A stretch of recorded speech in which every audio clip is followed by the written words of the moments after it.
Good afternoon, ladies and gentlemen. My name is Ashok Goyal, and I'm the chairman of Rail Analysis. I would warmly welcome Mr. Sinha, advisor, NITI Aayog, to be a part of this prestigious panel, and would also like to thank all the learned panelists, the speakers, the sponsors, the partners, exhibitors, slot holders, the ex-official railway officials, government officers, VIP delegates and attendees from India and all over the world to this second panel discussion of the third Rail and Metro Technology Conclave 2022. This event would not have been possible without the help, guidance and support and cooperation of you one and all. And we are grateful for everyone's presence here at our event. Today's topic for the second panel discussion is new developments in railways, IT, digital solutions, freight systems, and sustainable infrastructure. It may not be possible to go in depth of each and every topic, but we will try to club them all together to give you the maximum insights in this particular area. Without taking any more of your valuable time, I will straight away get onto the panel discussion about IT, freight, and sustainable infrastructure.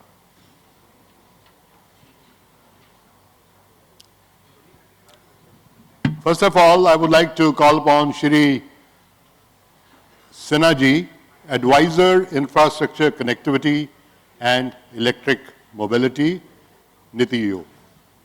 Welcome to the show, sir. Thank you. As you all know, NITI Aayog is involved in the planning of all major programs and policy initiatives. For the railways, Make in India or Atmanirbhar Bharat initiatives have been very, very crucial. How do you view the progress of these initiatives so far, sir? Thank you, Mr. Goyal. And at the onset, let me congratulate the organizers for organizing such a wonderful event on such a topical thing. You see, the technology is the thing. Now, what he mentioned is what Mr. Goyal mentioned, Atmanirbhar Bharat. That is one of the key focus of Government of India. So, in the transport sector, if I were to identify 3-4 kind of focus that the government is pursuing, then one would be, of course, Atmanirbhar Bharat, Make in India. The idea is very clear. We want India to be manufacturing hub of the world. In whatever value component it is, that is precise aspiration of Government of India is. That is the reason why in each and every sector, government is so passionately pursuing this thing that we should be going in for Make in India. It has to be of India. It has to be, even if global investors are there, we are encouraging them, they reach out to this country, create your manufacturing bases, but it has to be Make in India. And in that Make in India also certain quality parameters are there. So, all of you know, I'm sure that good number of you must be industrialists, and you know that only those industries survive which have got control over 3 things. Number 1, industries which are absolutely committed to quality, which just to suit the customers do not change the quality parameters. Number 2, those which have control over the supply chain, because they know that in the times of crisis, and well, yes, that is what the learnings from the COVID is, that in the times of crisis, only those can spring back which have control over the supply chain.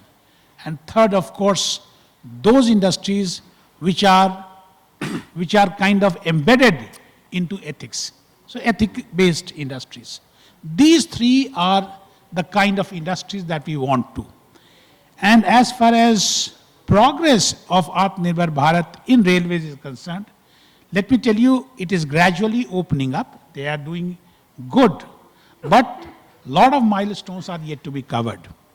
So the role of railways as far as policy making is concerned, role of RDSO as far as laying down standards and specifications are concerned, and of course testing and approvals are concerned, and finally our own manufacturing units where exactly these components are to be they are to be used. So all of them are part of the ecosystem, and finally you, the manufacturers, the technology people who are going to come out with it. Now, in this entire, Make in India initiative, you have got to remember that your technology has to be globally the best again. You can't be languishing, you can't be pulling off what I would call this class 2 or second class of technology. It has to be the best. It could be a possibility that in a certain sector we are starting off late. That could be a possibility. But when we are going in for Indianization, when we are going in for localization, the quality parameters, the technological parameters has to be globally best. Yes, thank you, Mr. Goyal. Sinha ji, I must thank you for explaining it so clearly, so vividly, and I hope it is very well understood that in order to make in India, we need to follow some principles and manufacture the desired world-class quality. Recently, sir, IR launched the innovation policy to encourage startups in railway sector.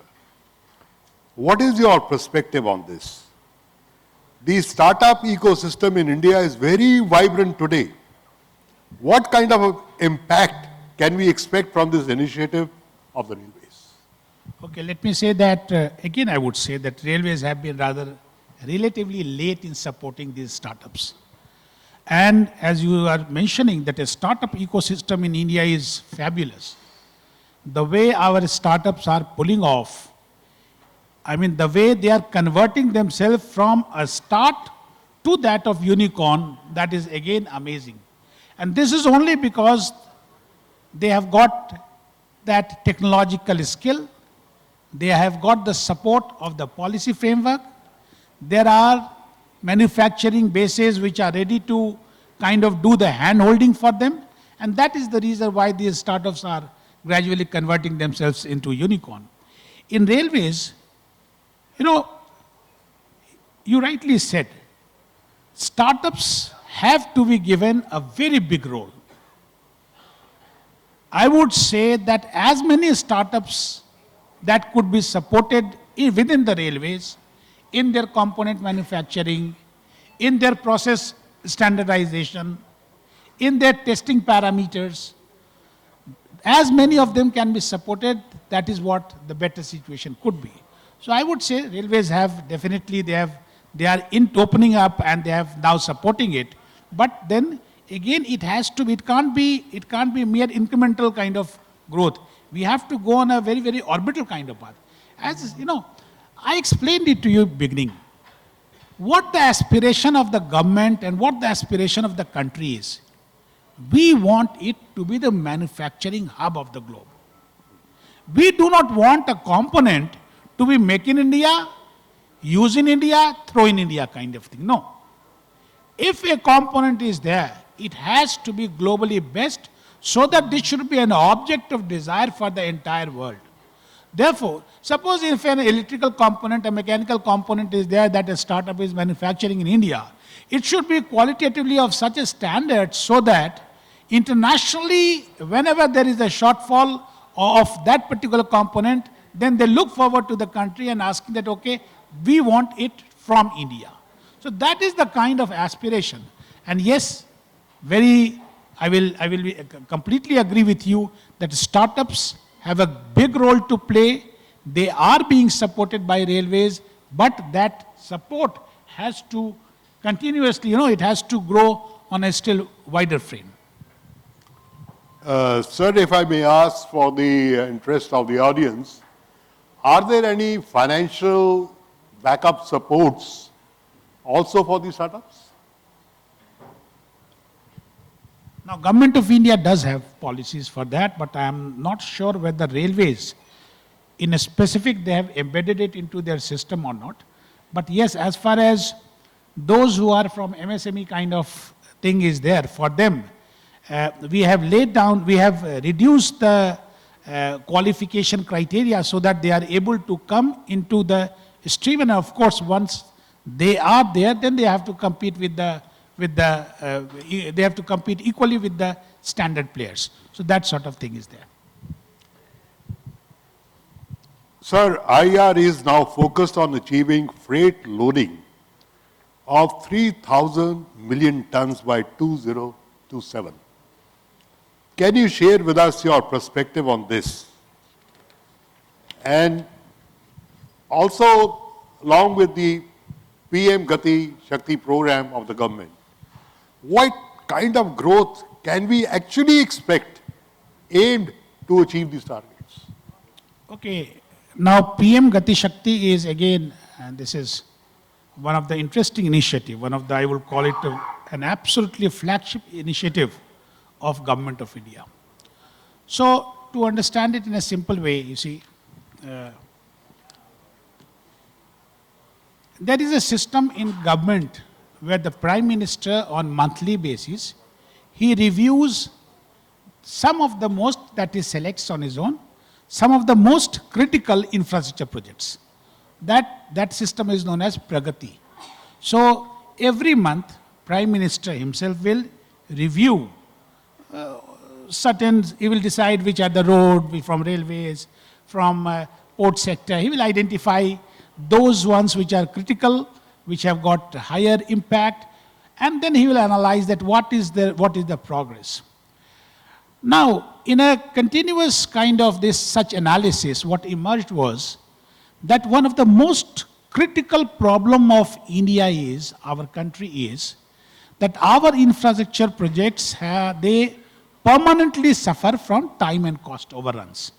So, I'm talking about the most flagship projects, a project that is conceived at a, say, cost of 27,000 crore rupees, ends up at a cost of some 1,31,000 crore rupees, and at the same time, the intended impact is also lost.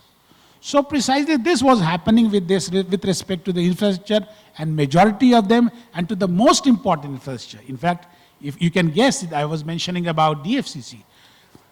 Now then the realization came that a system has to be put in place. And then this Gati Shakti came. Gati Shakti is going to be a game changer. You know, we are not able to kind of appreciate its real value today. On the same way as when Aadhaar came, we thought that it is like another identity card. But now we realize that no, Aadhaar is going to be the thing. It is going to have each and every information that will be embedded on Aadhaar. Similarly, Gati Shakti is a framework on which the entire life cycle of a project, from inception, say from design stage, to as it keeps on growing, a project keeps on growing. So DPR preparation is there, allocation of funds is there, alignment is there, finalization of alignment is there, and actual implementation is there, you see. And finally, of course, in the end, monitoring and evaluation is there. So from end to end, everything can be taken forward on this Gati Shakti. Now, the most interesting feature in Gati Shakti is, now a situation will not come where somebody wants to identify, after all, who has committed the error, where is the act of omission. You know, in earlier kind of project, it was very difficult to identify. So it was like passing the parcel. I say it was because of him, he said it is because of him. And then you are finally not able to analyze that who is responsible for it. Now in this system, everything is clear. You realize that, okay, such and such person is not able to do it. And in addition to that, there is escalation matrix. If at a particular layer it is not being decided, it will immediately move up. So Gati Shakti is not an additional layer of improvement, rather it is an enabler in the infrastructure management, in the infrastructure administration, and this, as I said, this is going to be the game changer. In fact, we are attempting that more and more quality parameters should be embedded into Gati Shakti. But yes, as of it takes time to mature a kind of a concept of Gati, a framework or a concept like Gati Shakti, it takes quite some time to mature. But yes, as of now, the high impact projects, they have been kind of brought on this fold. So visibility is now clear. It is absolutely clear. So if I want to lay down a road, say from here to there, or if I want to lay down a track from here to there, so each and everything visibility is there. It's so precise that you could identify that how many trees are to be cut in between. So it's, the precision level is that strong. That is why we have brought into our space agencies, ISRO is involved, their Bhuvan's portal is involved, BISAG is taking it. So Gati Shakti is going to be it is one of the biggest, I would call it, intervention in the infrastructure management. As far as freight loading, you mentioned about that, yes, 3 billion, that is what the target of railways is. That is phenomenal. That is required also. You know, the pace at which we want to move, until these things are, until railways turn out to be the real lifeline to the nation, how exactly do we do it? But in that movement also, in the railway infrastructure also, there are so many things that has to be always taken care of. Now, this movement will not be possible if the freight terminals are not modernized. You see, if freight terminals are not welcoming terminals for an investor, for a real businessman, if somebody wants to move his stock from point A to point B and he reaches point A, you know, normally what happens is that you don't want to go to railways because you think that there are so many hassles, so many people to deal with, everybody will be in a mood to be negative kind of thing. So how to change that perception, you see? So probably that requires a lot of changes. It is being undertaken. I won't say that it is not. In addition to that, you know, multimodality has to be brought into it. I don't want that you tell me that, okay, your stuff will reach here, but then you take care of the movement. I want everything to right at my factory gate, as simple as that. So from somebody's factory gate, it has moved out, it should be reaching my factory gate if I am into that sort of trade. Or maybe at my point of consumption, if I could slightly elaborate it. So that is what the aspiration is. That is why a lot of multimodality, a lot of attitudinal change and business-like approach, business-like attitude, that has to be developed. Yes.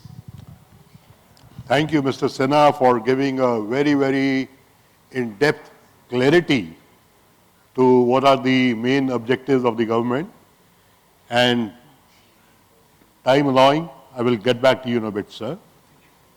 We have Shri Vijay Devnath ji, Infra and Security, MDMS, and CISO, CRIS. Welcome, sir.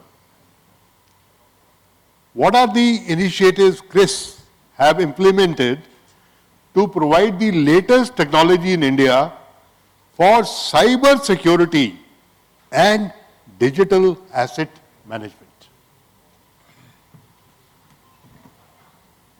Good afternoon, everyone. I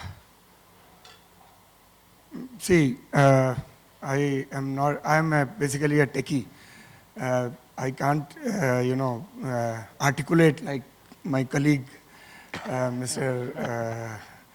Sinha ji has done it. So, pardon me if I am talking slightly technical and slightly cynical of this thing.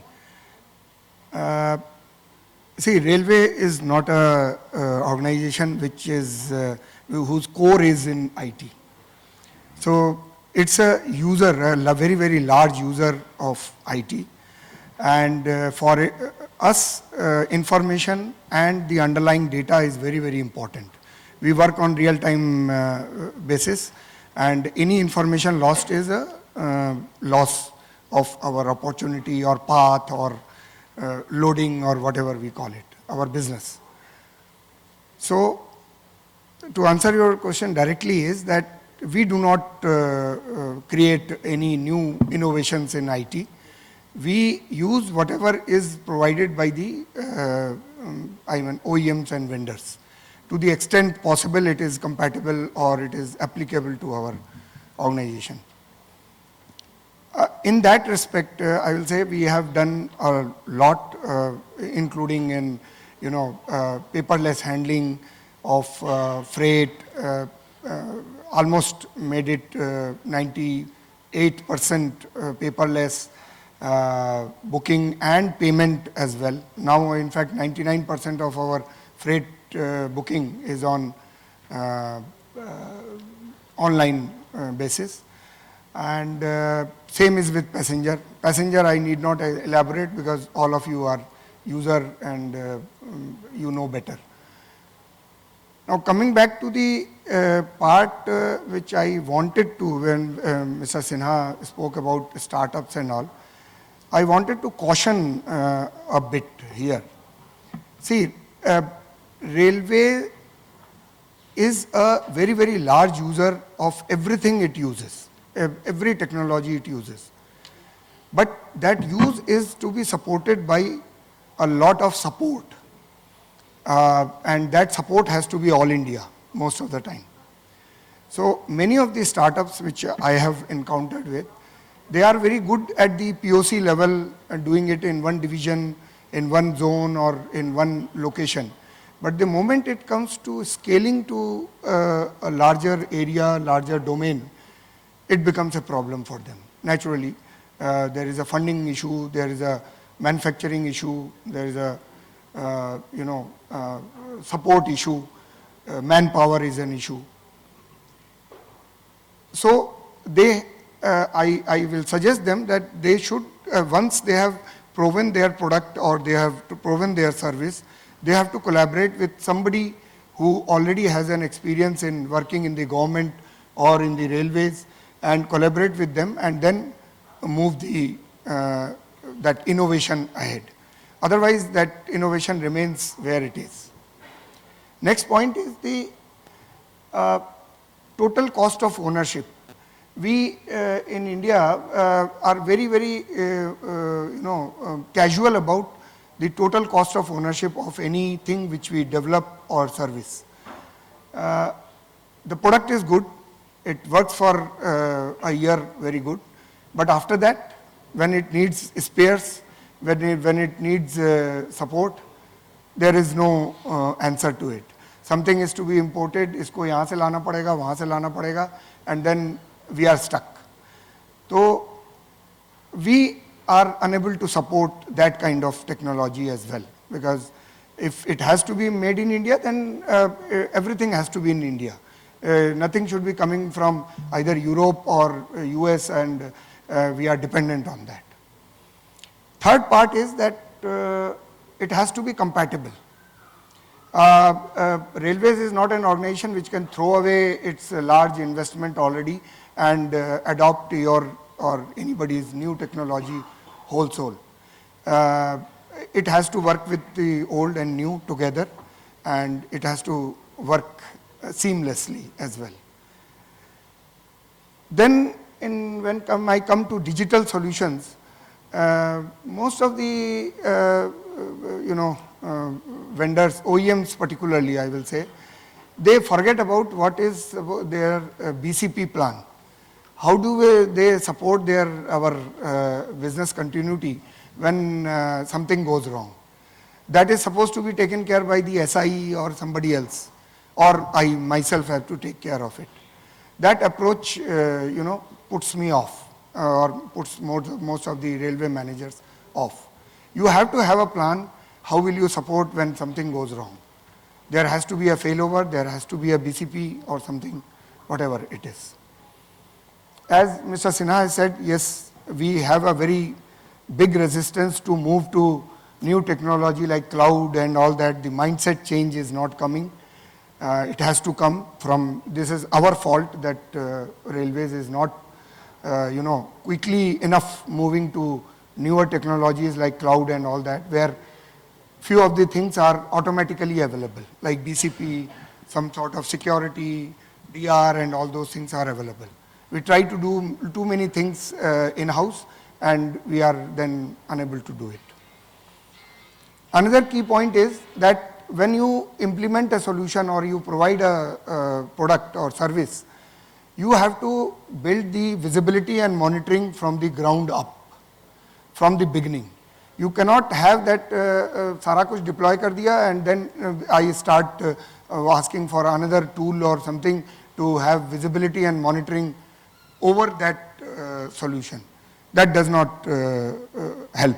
You have to think of, if you have to bring a collaborator to bring that visibility, that dashboarding or monitoring system, you better bring it from the beginning so that your solution has a better roadmap ahead. Otherwise, it then goes out of the radar very soon. I will not take much time here, so I have already talked about startups. Vendor lock-in is a very, very big problem. It's a problem with all government departments and more so in railways, because many of the railway equipment are specifically made for railways. And once we are, logged in or married to that product, it must be good product. But then the vendors start or OEMs start dictating terms. And then that is not liked by neither the government, neither the railways, neither by us. I will not elaborate further on that. And about freight loading, Mr. Sinha has already elaborated what we need to do. On the digital side, we have enabled a lot, but still there is a lot of resistance both from the user end and from railway end also in terms of data accuracy, data management, data governance and all that. So people want to have that chalta hai attitude everywhere, both the customers as well as our people, because gaadi has to go quickly, so sometimes they chalta hai. And once you lose the data at source, it is very difficult to catch hold of that data later on, correct it, run analytics on it. So in that we need that both the our suppliers, both our vendors and customers have to support us that data goes accurately, and then you get information also out of it correctly. Thank you. Vijay ji, thank you so much for your insights. And do you think that recently you signed the MOU with RITES to develop IT-based solutions? Would that be able to take care of some of the issues and challenges which you are facing? No. My short answer will be no. That RITES MOU is, as far as my knowledge goes, by reading the MOU, it is for actually providing joint services to other railway systems, with both in digital as well as in non-digital parts of the railway working.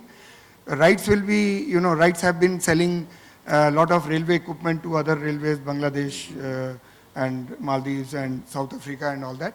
So they will be using those contacts in those railways.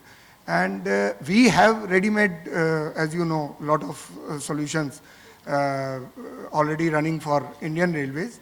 So we will be implementing those for these other foreign railways and training their people and, making them more digital to that extent, as far as that. Yeah. It is not for, integrating any new technology. It is to spread our technology to all the other. I understand. Thank you, Vijay, for your views, and we'll come back in a bit. We have Shri Harpreet Singh ji, Business Solution Architect, Cisco India. You know, Mr. Vijay Devnath ji has explained the basic issues and challenges faced in the IT sector. I would like to understand what are some of your unique connectivity solutions that Cisco can provide for the Indian Railways to take care of some of the issues. Yeah, so, I mean, if you're just talking of connectivity, right? Yeah. We're actually looking at 2 or 3 things. One, we're looking at connectivity within the station. Right? We're looking at connectivity from train to track to track, primarily backhaul. Right? And Cisco, fortunately, has a play in pretty much everything that we're talking of here. One, station Wi-Fi, public Wi-Fi. Cisco is the de facto leader worldwide when it comes to networking connectivity on standard Wi-Fi, right? However, one thing that I want to call out specifically for railways is the pilot that we're actually doing for DMRC is actually deployed around ultra-reliable wireless backhaul, which is not just wireless, but a technology which is MPLS-based backhaul. So which means it is a zero packet loss backhaul.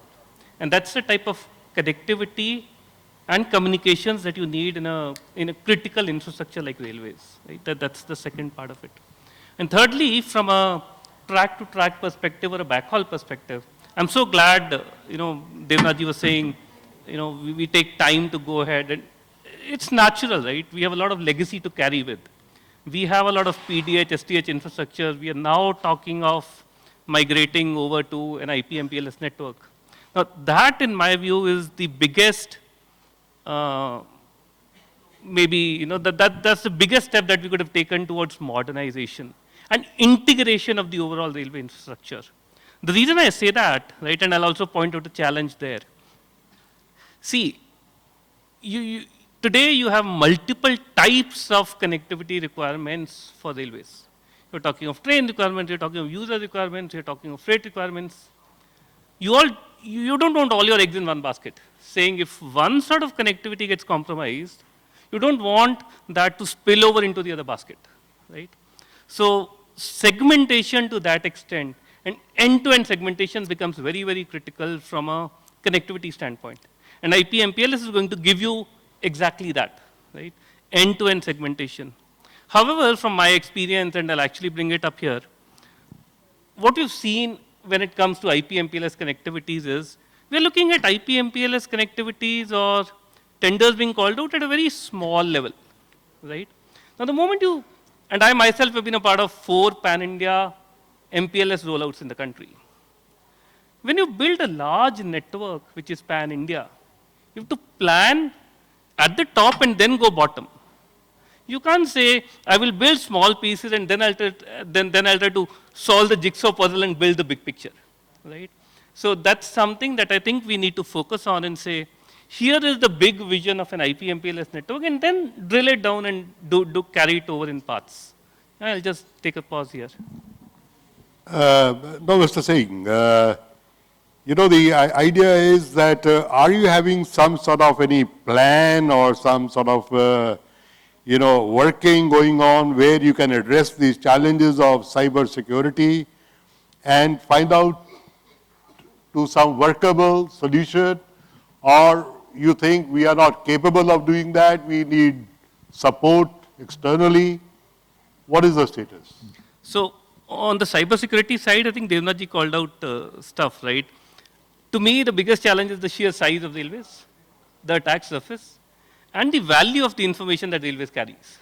Right? The more the value, the more the challenges. And we, as the #1 security company in the world, are actually talking to, we have a lot of solutions that we're talking to with railways. Not just from the standard firewalls and IDS, IPS systems, right? I guess what is more important is how do you carry that security to the OT domain? Do you do behavioral analytics on the OT side? Do you do signatures on the OT side and then do OT security?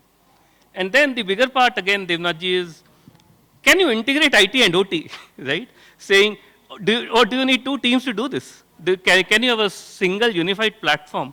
All of this is something that Cisco has solutions for, and we are working very actively with railways on building these cybersecurity solutions to look at it in a unified manner. The problem with security right now is we're all looking at point solutions, saying this solution, and Devnath ji is nodding his head. One solution will do this, the other will do this, but he will not know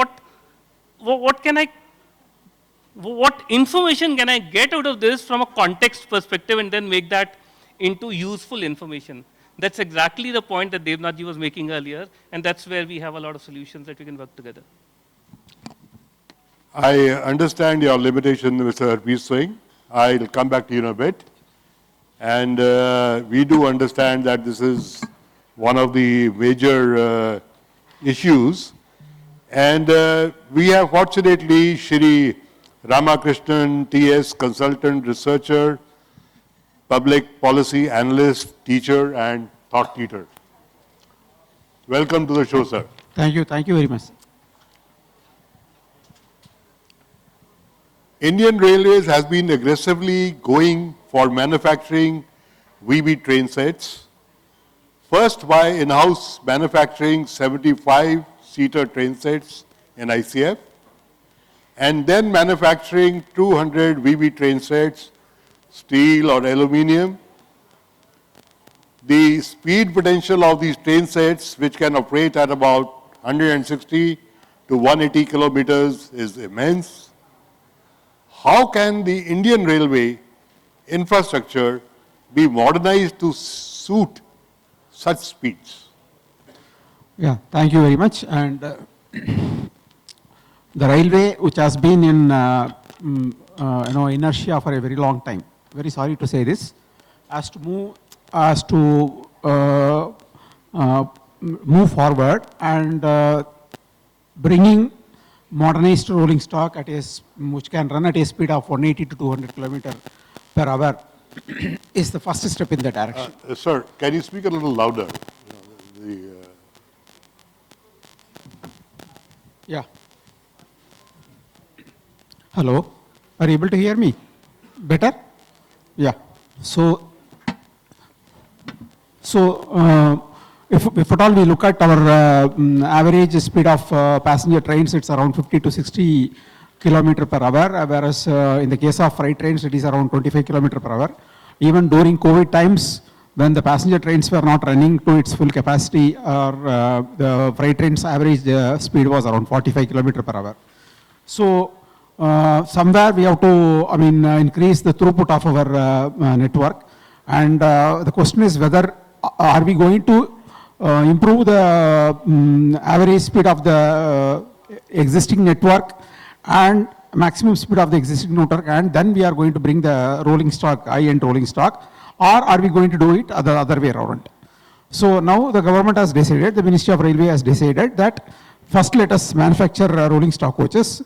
Essentially passenger coaches as well as high-speed locomotives, because two tenders were floated on 9,000 horsepower and then 12,000 horsepower, which is for essentially for freight trains. And once the manufacturing is going to happen for the next 7-8 years at least. So it is going to be up to from 2024 to 2030-32 and starts rolling out. The infrastructure also has to, get upgraded. In the sense, right now the infrastructure maximum speed of our tracks is somewhere around 120, 140, not more than that. And most of the sections have very limited maximum speed. And the alignment, as well as the signaling system, which can do away with this so-called block signaling, where a train can't enter a block of 10 kilometers when another train is already there. So these things have to be, addressed by the railways. And the next 4 years, 3-4 years is very critical for railways to, to create the infrastructure so that it supports the rolling stock, modernized rolling stock, which can run at a speed of 180 to 200 kilometers per hour. So I think this is going to be the challenge for railways, and I hope the railway will take it up with all the earnestness, and they will be able to achieve it in the next 3-4 years, so that the benefit of rolling stock, high-end rolling stock, is getting commensurated with the infrastructure. Sir, I'll come back to you in a bit. We also have Shri Ashish Upadhyay, Director, Asia Pacific, Cylus, Cybersecurity Limited. You have listened to the views of Mr. Singh and Mr. Vijay. I would like to understand, as you have also been involved in this, what is the role of cybersecurity in safeguarding the rail modernization mission, rolling stock and train control systems? So let's talk about from where we from my colleague from Cisco. He started up about IT and OT part. Little louder, please. Sir. So when we talk about the OT part, which is called operational technology, here the systems called signaling, rolling stock, train control systems comes under this category. The SCADA, the new predictive maintenance tools, the rolling stock analytics tools and all. So when we talk about these advanced solutions integrated into the railway ecosystem, okay, the modernization is having a direct impact. One thing is these advanced tools create risk to the environment, okay? And when we talk about the environment, these tools are directly somehow can create a risk to the safety, okay? So there is a race of getting advanced. When we talk about signaling technologies and the advanced tools that are used into the ecosystem, there is a security operations part that I would like to highlight. So what happens is whenever there is a digitalization and new IoT devices connected into the railway ecosystems, these tools are not evaluated in advance. So there are various security levels and there are various security levels that should be evaluated, which is somehow connected to the rail modernization part. So the threat to cyber, the threat to the cyber, the security part is there is a perception, okay, but this perception of cyber attacks is real, okay. When we talk about train control systems, signaling technologies, these operational environments are somehow carrying the critical data, okay, which is related to the train movement, which is related to the unattended train operations that are happening into the ecosystem. But these, and somehow the passengers are involved. So when we talk about the safety of the systems, the safety of the systems are somehow compromised when we talk about the cyber attacks. So somehow I'm not given you a complete answer, but in the next question I would address how these are creating an impact. Because when we talk about a holistic cyber security, there are IT components and OT components. Somehow we have to have a design, okay, which should be embedded from the first phase, and then you need to implement the system, and then it has to be operated. So the design of the systems, when we talk about the signaling or the rolling stock or the OT environment, it has to go in such a way that these systems should have a minimum security level. When we talk about the cyber security world, there are different security levels that should be basically adopted into the railway environment. And this is how the train control systems and rolling stock systems can be secured. You know, we all are talking about what the problems are. Do we actually have some sort of inclination towards what are these solutions? Anyhow, we move further. Maybe out of the audience, somebody, when you have the question and answer session, somebody could come out with something. We believe that Armstrong is a major investor in Cylus. please share with us more about this. And if Alstom is an investor in you, why is it that some of these solutions are not erupting? So yes, Alstom is one of the single largest investor in the company. When we talk about Cylus, we are a real cybersecurity company, and we detect the malicious activities in the railway network. So somehow rail systems could be compromised. We know that because now there is no signaling in telecom that we talk when we see the railway world. It is more of IT-driven systems that are basically working into the railways. We understood that there are challenges into the railway environment. These systems which are coming from different OEMs, they use their own proprietary protocols and they bring to the railway environment. So Alstom is one OEM with whom we are working very closely because we are working with them on a global scale, on the global projects. But there are many other companies with whom we are working in India and abroad. There are various OEMs like Nippon Signal, Hitachi, Siemens and all. They bring their technologies into the railways ecosystem, and these technologies are the proprietary technologies. Understanding these proprietary protocols cannot be done by any regular cybersecurity company. You need to have a know-how competency, and this is what we bring to the table. We bring those technologies on board, and we secure the global projects with Alstom. Are we getting any benefit of what they're doing?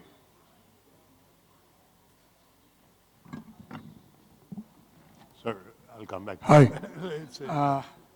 Yeah, Thales has been a long-time partner of railways since ages, mostly in the signal and telecom domain. In information security, I will not only say cyber security because it's only a subset of it.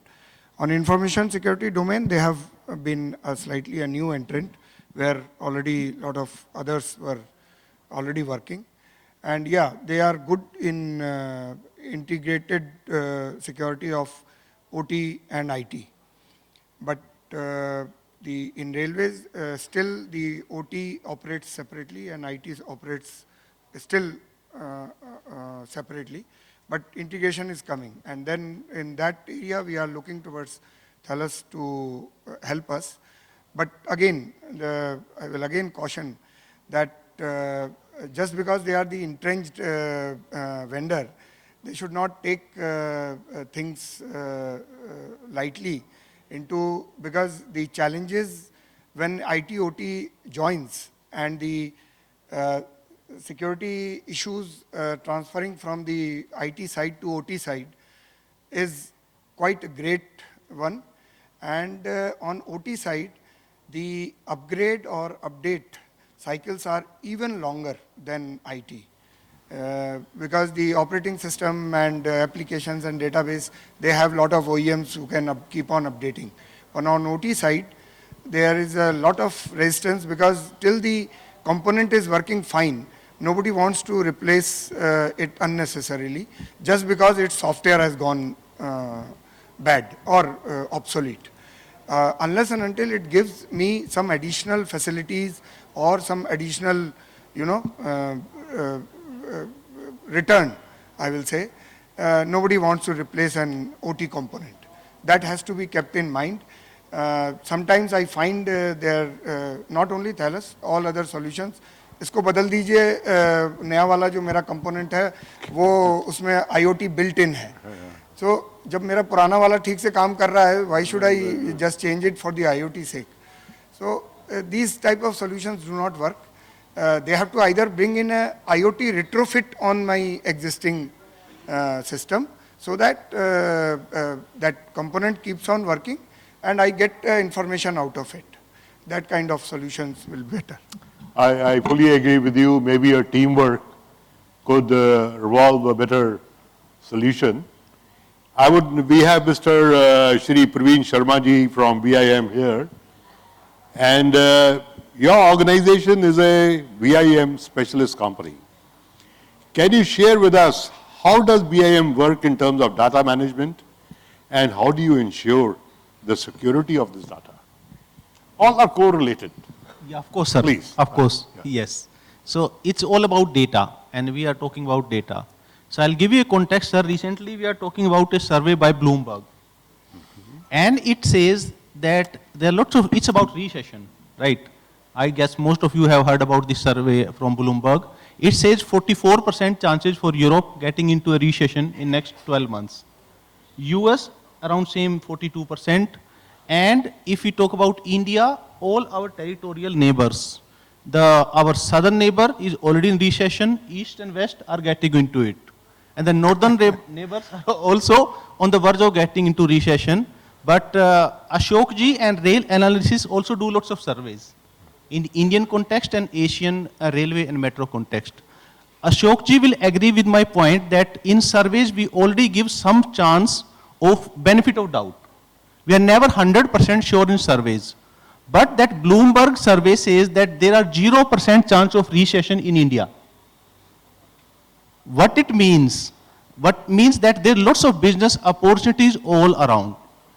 And I have seen, sir, enthusiasm before this session, just during the networking session. I was roaming around all the corners and the canopies and tents, even during the lunch break. There were lots of business discussion, lots of enthusiasm about businesses. So I assume that all of us are very enthusiastic about this event. And we are getting lots of business opportunities here. Now I will come to the point of data security, sir. From the initial stage of design to construction, facility management, operation, maintenance, expansion, future renovation, and further maintenance of the facility, data is the key. Now we say data is the new gold. It's all about data. When we visit a restaurant, they take our data. They always ask us to fill some form and they take our data. All the hotels, industries, they are collecting data. All the big players in the infrastructure industry is all about data, and the security is paramount.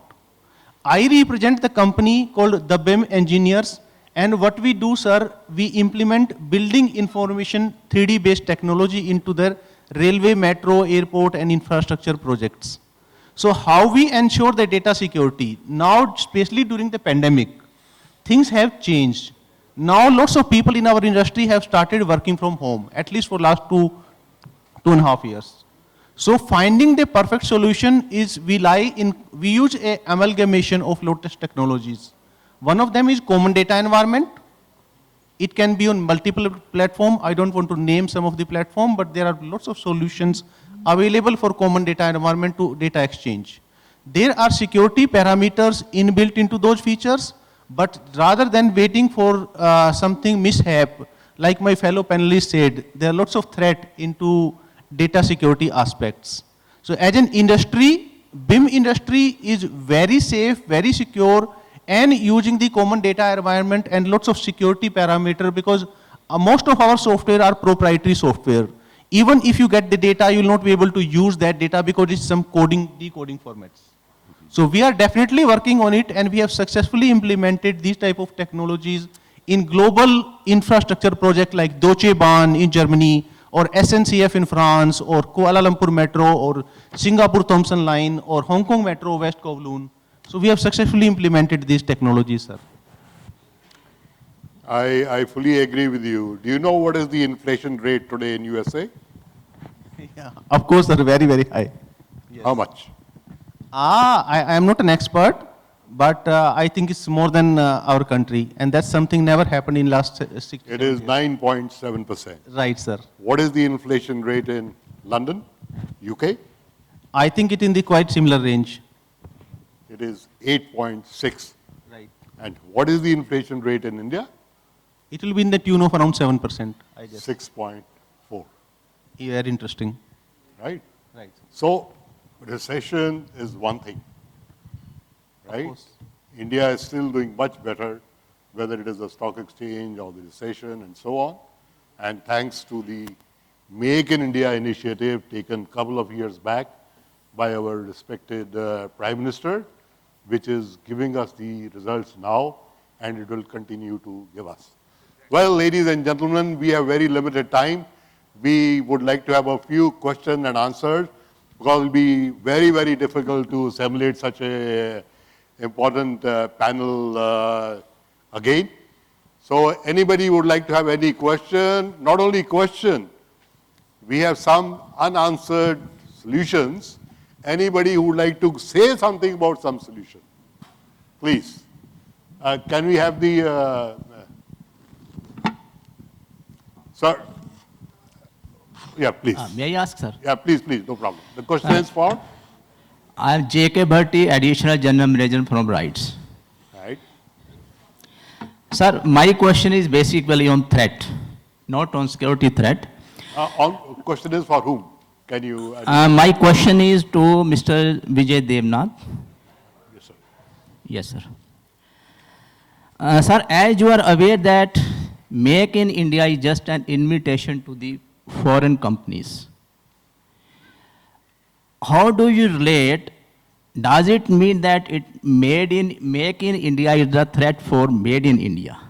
This is my first question.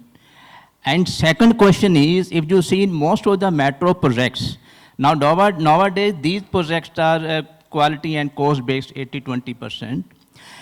What is happening here, now most of the multinational companies, they are bidding and they are acting as a lead partner. Does it not mean that we are not fully utilizing our resources, our engineers who are well qualified and have experience for 20 to 30 years? Is there a threat in both the ways? Make in India is Made in India, Make in India is threat. That is my first question. And second is, if the multinational company, they are coming and acting as a GC, does it not, is the threat for our own engineers who are never qualified in any of the Indian companies? I don't know whether I am qualified to answer that. Make in India versus Made in India. Sir, would you like to take this question?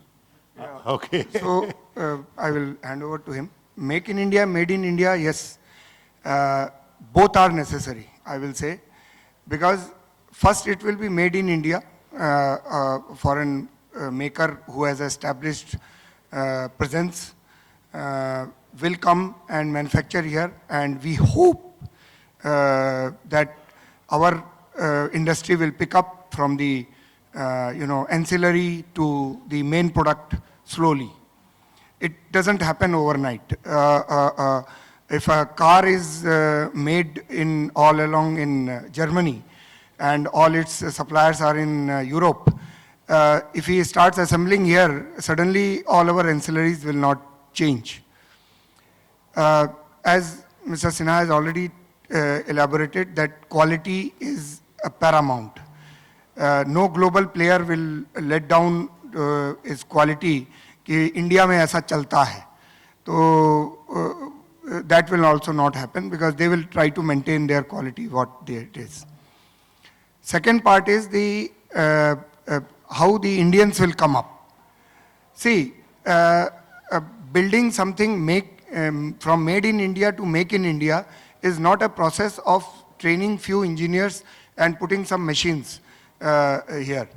There has to be a constant supply of research, the educated, vocationally educated youth who can work on those machines, as well as there has to be trainers who can, train people on those high-end machines. You are right in that sense that most of the Made in India efforts are right now. The global companies are hunting for a good, financial partner here, and they make up for that 20% or 30% of the so-called bar, and then they bid. And everything comes from outside. Sometimes we have found that in software, particularly software and security, the support center is in India, in Bangalore, but the bid is being done from either Europe or Singapore or somewhere. That has to change. I think the Indian partners have to insist that they have to lead in India. Otherwise, if the bid is being negotiated and being done by the US-based, managers, they don't have any idea about Indian system, Indian conditions or their support requirements. They are simply sitting there and dictating the terms. This money should come first, then only the contract will start, this, that, and all that. I'm talking about the large OEMs here. So the Indian partners have to take the lead, and I think government also wants to support them in that effort. Just to supplement what he said, I think that it is that element of localization which makes the difference between made in India and make in India. Now, of course, as of now, it is the most liberal FDI regime ever. So like anybody can come, set up their plants. I mean, we are just facilitating it like anything. At the same time, you are aware of the PLI scheme. So we are as many as 13 sectors in which Government of India wants manufacturing to take on to a new heights. And that is why we have very dedicated funds that we are giving to the manufacturers. But the principles are very clear. You know, we are aware that we do not want only externals to kind of hoodwink us and then set up their bases in India. That is not the idea. The idea is that the localization percentage has to keep on enhancing. It has to grow up. And that can only come when you have got that R&D ecosystem in place. Without that, it will not be possible. If I might reveal that today at 16:30 hours today, in front of the minister, I will be present there. So we will be signing an agreement with, in one of the PLI, where the final bidders, they will be getting the opportunity to manufacture advanced chemistry cell in India. You know, and the Government of India is supporting them with 18,100 crore rupees, 50 gigawatt hour. That is what we have given them responsibility. And I can't tell you that NITI Aayog was involved in crafting this particular sunrise area, because if you see among these all 13 sectors, 2 are the most aspirational sunrise areas. One is, of course, advanced chemistry cell, and another one is the solar panels. So we resisted all the pressures, and these pressures were not only domestic pressures, there were pressures from externals also. Global pressures were to reduce the parameters. Imagine countries which are so much committed to their own standards, they ask us कि आप थोड़े standard को कम कर दीजिए, इतने में ही आप हमको support कर दीजिए, financial support दे दीजिए. I said no. As I told you, we do not want it to be thrown in India. It has to be an object of desire for the world. And when we had started, and this is almost 3 years of hard work that we put in, or last year when we had started, even the most optimistic people in the government were saying कि 50 gigawatt के support के against में you will not get takers for 10 gigawatt. 10 के भी मिल जाएं तो we are happy. And when the bids were opened, we had takers for 130 gigawatt. Imagine that is the kind of traction which is, because we could convince the people that there is a requirement for 600 gigawatt. We are just supporting 50 gigawatt. And then everybody it was as if it was such a big satisfaction to us that we could pull it off so well, and the quality parameters that we have embedded into it, let me tell you, when it comes out, of course 2 years is the preparatory time for them. Whenever the Make in India, first Make in India battery will start coming out in 2024-25. When I say battery, it is advanced chemistry cell, it is lithium ion, and of course more advanced chemistry based cells are there. Then they will be objects of desire for the best in the world. So they will be able to give a match to the Tesla and the likes. So nowhere you can say that they are anyway inferior. I always see one thing. You go internationally anywhere, the best of the projects, you just get into the details. कहीं पर जाके आपको पता चलेगा कि यहाँ पर Indians ही हैं. यदि वो नहीं पता चलेगा तो ये पता चलेगा कि all processes have been outsourced और काम कहां हो रहा है, बैंगलोर में हो रहा है. यानी कुल मिलाकर के whatever success stories in the world that I see, I don't see it without Indians.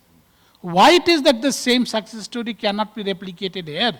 More so at a time when the government is so clearly committed and told all the industry captains that our role is governance, your role is business. We have no role to be in business. We can create the best of the strategic policies. That is my skill set. We cannot make samosas. That has to be for somebody else. If I say कि नहीं ये काम हम ही करेंगे, तो I will be doing a bad work there. So that is what the kind of approach of the government is, and I think this is suiting the industry. That is why the country is adopting it so fast. Yes. Thank you so much, sir. It is with a lot of clarity. I got the message correctly. Well, we have one last question, please. We are running out of time. Well, either of you, yeah. Sir, I want to add one more point to this. Sir, please, if you don't mind, now we are fighting against the clock. Last question, please. And a short one. Eh?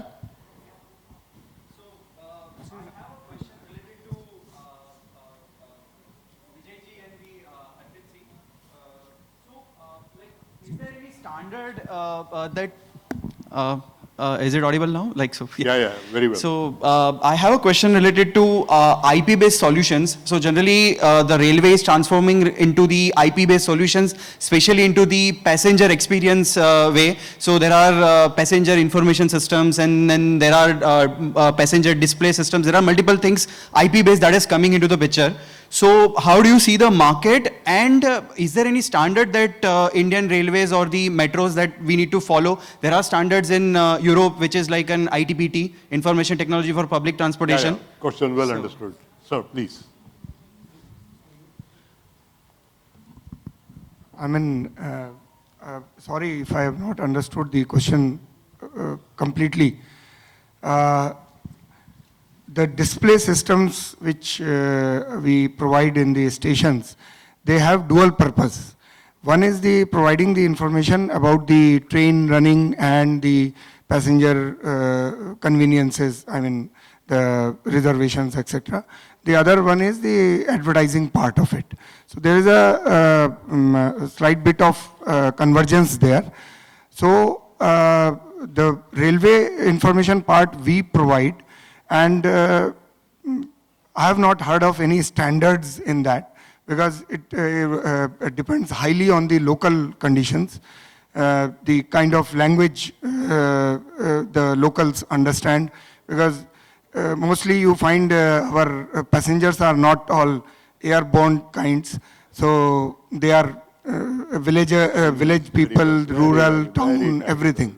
So we have to provide information of that kind, as well as the information which may help them in planning their other journeys. So I have not seen any standards and all that. Yes, equipment standards are there, but again, that is to be taken care by the service providers, not by us. We only provide the information, accurate, integral information as far as possible. And the advertisement part is provided, I mean the commercial part is provided by the service providers themselves. They contract it out and all. I do not know whether any standards they follow there. They must be following some standards, but I am not aware of that. Well, thank you so much for your views. And well, ladies and gentlemen, we overshot the time by a couple of minutes. And I'm highly thankful to the great panel which we have with us, highly learned and very much experienced, which is imparted so much education to all the newcomers. Now it is for you to take opportunity of the different policies, different opportunities, and sir has rightly said, the government has never ever been this liberal ever before. Thank you so much, sir.